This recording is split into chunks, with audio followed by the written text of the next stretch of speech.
What's next? What's next? Our world has been shaken. Our world has been sucker punched. Our world has been faced with the challenge of dealing with a system of oppression, inequality, and murder known as systemic racism. Oprah Winfrey asked a question. She said, where do we go from here? What's next? Where do we go from here? Last night was the first part of her series on our network, Where Do We Go From Here? And part 2 of that series will be this evening. I think it's 9 p.m. Eastern Standard Time on the OWN network, as well as the Discovery series of channels. But what's next? Where do we go from here? Unfortunately, in the United States of America, animals get treated better than most blacks. Animals get treated better than some African Americans. It could be dogs, cats, pigs, monkeys. Doesn't matter. But animals get treated better. And that should be of no surprise to some of you, because some of you are aware that, in the Constitution, that blacks are 3/5 of a human being. Not even a whole person, just 3/5. George Floyd has served as the impetus for change for so many countless individuals around the world. And it's been about 2 weeks now. And for some of you, you feel like it's an overload or it's just too much. And you may ask, well, when is this going to end? I've had enough of this George Floyd stuff. Unfortunately, for some people, the whole George Floyd situation is humorous. Unfortunately, for some individuals, the George Floyd murder is entertaining. So entertaining and so funny that they've issued what's called the George Floyd Challenge. So what's the George Floyd Challenge? That's it right there. The George Floyd Challenge. It's so funny. It's so amusing to some that they've issued a challenge. Look at their smiling faces. We have a lot of work to do, family. We cannot continue to be silent. We cannot continue to be silent and not heard and not make a difference. But when I look at those pictures and I view them, I'm reminded of how back in the days of Jim Crow and the lynchings and how they would drag the bodies of the black men and black women through the cities for all to see and make a mockery. To remind black men and women, hey, you'll be next if you step out of line. You'll be next if you say anything. You'll be next if you want more, if you want equality. That will be you. That's why we're doing what we're doing, because of ignorant individuals such as what you see on the screen. You see, my friends, silence is the antithesis of effectiveness. You may be watching me and you're saying, well, Anthony, I don't want to ruffle any feathers. I don't want to rock the boat. I'm reminded of something that Martin Luther King once said. He said, our lives begin to end the day that we become silent about things that really and truly matter. They begin to end. And I want you to know that Black lives matter. Black lives matter. And, you may be watching me, you're saying, well, I don't want to be criticized. I don't want to, get kicked out of the club.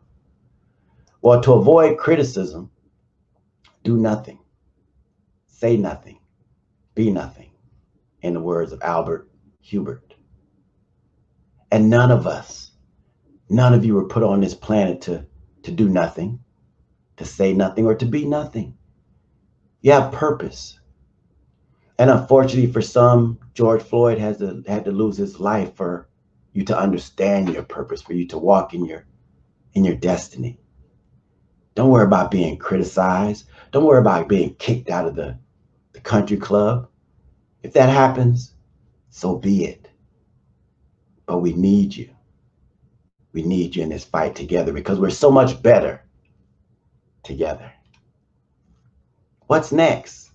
What's next? What's next? Why do we have to continue to fight? Because Black Lives Matter. Some of you might, say, well, Anthony, all lives matter. You're absolutely correct. All lives do matter. But I love this young man right here. He said, Black Lives Matter. Treat racism. And that's what we're talking about here. We're talking about a system, systemic racism. He said, treat it like the COVID. Treat it like coronavirus. Number one, assume that you have it. You could be asymptomatic, but assume that you have it. Number two, listen to experts about it. Be a student. Try to learn. Be empathetic. Be sympathetic of the plight, of the history. Number three, don't spread it. Number four, be willing to change your life to end it.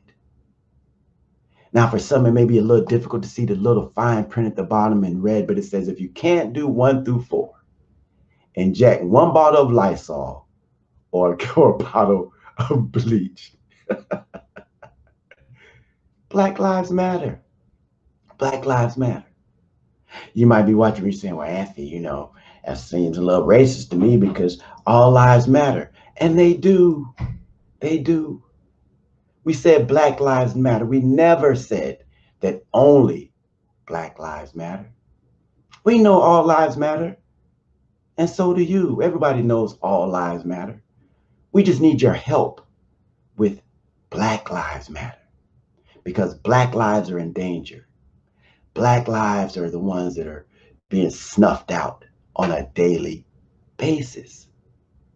And the harsh reality, my family, my friends, is that all lives cannot matter until Black lives matter. All right? So speak your voice, do something, and understand that what I'm talking about, in this broadcast of what's next is that it's all about humanity. Humanity first.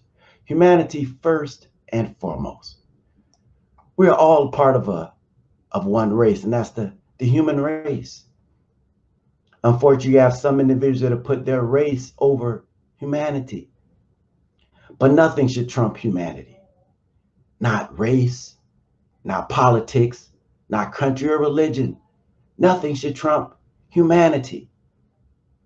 What I'm talking about, beloved, is a heart problem.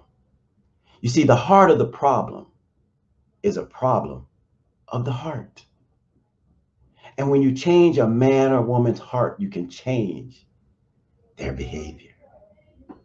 What's next? A heart transplant. That's what's next. What's next?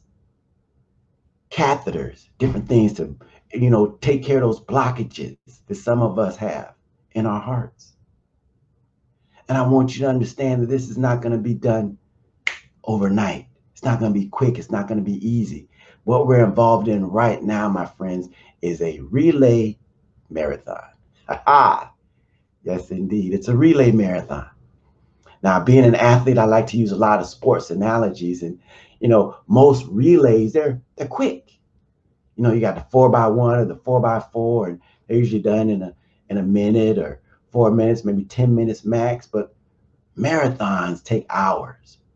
Marathons can take days. And what we're involved in right now is a relay marathon. All right. So it's because it's going to take some time to create a new system. Systemic racism is the foundation of our country. Over 400 years of slavery. It's not going to be quick. It's not going to be easy. It's a relay marathon. I need you to run your part.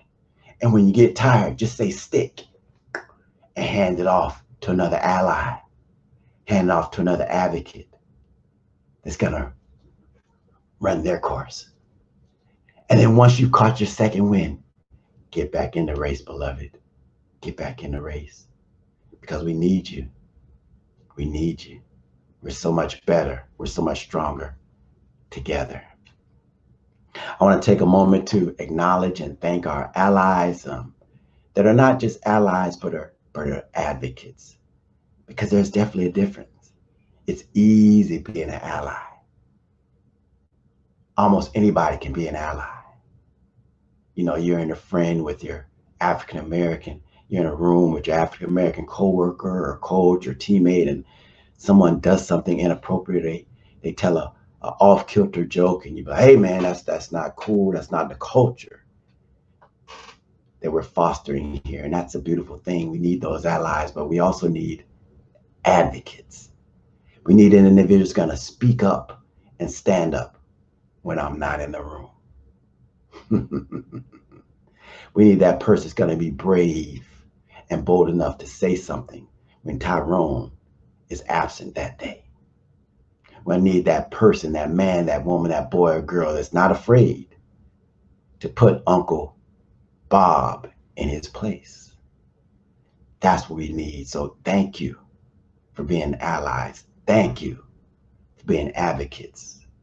All right? Because that's what's next. That is really and truly what is needed. So as I hasten to close this video, you may ask, well, what's next? What's next? I'm reminded of a Bruce Lee quote. Just be water. Be water, my friend. Be water. Because our biggest loss as a people will be if we come out on the other side of this unchanged. Because change is what we're supposed to do. What's next? Change. What's next? Be water, my friend. Be water. Thanks for watching. Be blessed. I'm Anthony Henderson, speaker extraordinaire. I'm Leonard D's firstborn son, reminding you that life is God's gift to you, and what you do with that life is your gift to God.